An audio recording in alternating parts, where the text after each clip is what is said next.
Hey, everybody. I apologize for the forum, but apparently everybody's all over the country. I'd much rather be looking everybody in the face and do our best here, though, to convey what's going on. Today we waived Damon Arnette. Very painful decision. We spent significant time, effort, and resources trying to help him in all facets of his life. There have been a series of bad decisions over the last year or so, but we cannot stand for the video of Damon with a gun threatening to take a life. The content was unacceptable, contrary to our values, and our owner, Mark Davis, has been very clear and very consistent that this is not how we will conduct ourselves in this community. The bottom line, the Raiders will not tolerate this type of behavior. On a personal note, I've talked to Damon, his dad, a couple others in his life. From my perspective, he's a very talented young man with a good heart. If he cleans up his life, I know he can make a living in the NFL, but not now with the Raiders. Having said all that, we're going to open it up for a couple of questions, and then we're going to get back to business. Hi, Mike. Levi Damian, USA Today. I was just kind of wondering, I imagine you guys did as much homework as you could during the 2020 draft process. Was there anything in there that about his character that gave you any kind of concern whatsoever? Yeah, there was significant concern, and most of the teams around the league were very aware of it. We spent an awful lot of time trying to understand his behavior, and really what kind of tilted everything in the direction of, okay, let's go ahead and draft him, was that we knew that coaching staff pretty well. We knew what they had asked him to do his last year at Ohio State. They felt very strongly that they knew who we had on our staff and that we'd be able to work with this young man and not only help him on the football field, but help him in his life. And, obviously in hindsight, we weren't able to do it. And I know a lot of people, including myself, we were all concerned about this, but at the time, we thought it was an acceptable risk. And obviously it's painful on all levels. Mike Q. Myers, Raider Nation Radio 920. You guys talked multiple times about high character guys, so the risk was worth the reward, or you thought that the reward would be bigger than the risk as far as the high character guys go, and Damon Arnette?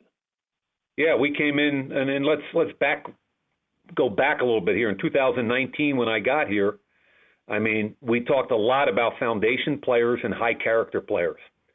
And the 2019 draft class, I mean, just off the top of my head, it was Clay Farrell, Josh Jacobs, John Abram, Mullen in the second round, Crosby and Foster Moreau in the fourth round, Hunter Renfrow in the fifth round. We had Alec Ingold as a free agent, A.J. Cole, our punter. So just kind of mentally clipping down that list, there are 8 or 9 starters there. And even more importantly, every single one of them is a high-character guy that has been good in the community, great in our locker room. And it's if you talk to some of the veterans in our locker room that have been with other teams, they point to that group of guys as the core, the young core of players that's going to help the Raiders get to the next level. Good football players. You can argue all you want about what you expected out of some of them. Some of them may have underperformed. Some of them may have overperformed. But the bottom line is we've got a really good group of young core veterans that are excited about being Raiders. That's the 19 class. The 20 class, you're right on target. We had 7 picks. We're down to 3. Brian Edwards in the third round, Simpson, and Amik Robinson in the fourth round. And obviously, we just lost Ruggs and Arnette, our 2 first-round picks in a period of 7 days. So am I sick to my stomach right now on a lot of levels? Yes. I mentioned we found the risk acceptable after doing more homework on Arnette than anybody we've done in the years I've been here. And obviously, we missed. And that is 100% on me. The 21 class at this point, we had 7 guys. Jimmy Morrissey was on the practice squad. He got poached by Houston. And Leatherwood, Mary gets safety, and Hobbs are all starting. Gillespie and Diablo have become really important special teams guys and are going to become good players. And you're going to see more Malcolm Kuntz coming up. So this class, 21, it's early. It's way early. But we feel really good about them both as football players and people. So I understand the perception from the outside looking in because of this past week. I get it. I understand it. But we couldn't feel further than that perception. We think the truth is we got a good young core. I love the way Coach Bisaccia is working with these kids. They're all buying in. We had a bad day yesterday, but I can't wait to see how we get challenged this week, how we challenge these players, and we come out and play against Kansas City. Mike, this is Hondo Carpenter from Sports Illustrated. Quick question for you. When you look at that 20 class, how much did COVID's impact and the restrictions on really scouting and spending time with guys affect that class because your others haven't been? I mean, I hated all the Zoom calls and the lack of personal interaction. However, all 32 teams dealt with the same situation, and there can be no excuses. So was it frustrating and difficult? Hell yeah, but it was all 32 teams. Mike, it's Josh Sheba. Do you need, as an organization, do you need to reassess how you weigh character in the draft, or do you believe the 2020 is just a one-year blip? Well, I mean, Josh, I think I just went through the 3 years I've been, and I don't want to call it a blip. It's significant.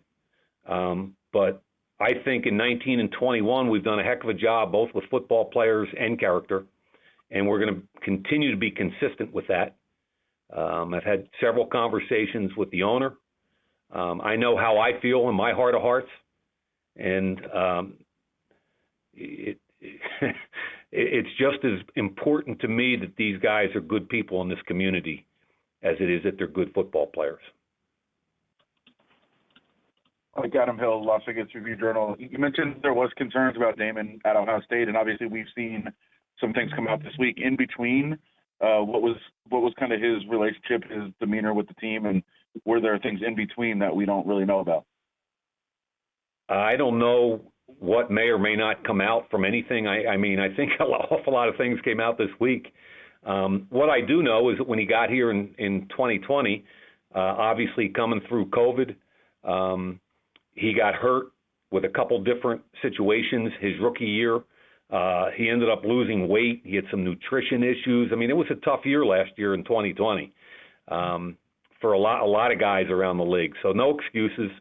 It was a tough year for him. We were hoping he came back in, had the weight back up where it was supposed to be this year, was in great shape, came in, started to compete, and, of course, got hurt again. So I think more than anything, he's been bitten by the injury bug, and the bottom line is what got him was the off-the-field issues. We good, guys? Hey, Mike, Paul Gutierrez here from ESPN. Deshaun Jackson posting that he's in the facility trying on helmets. Any comment there? Great. Yeah. He signed his contract a little while ago. He's a Raider. He's kind of a Bay Area kid, as you all know, who went to Cal. He told us point blank in our Zoom call the other day he looked pretty good in the silver and black. Okay, guys. Thanks a lot for your time. Appreciate it. Thanks, guys.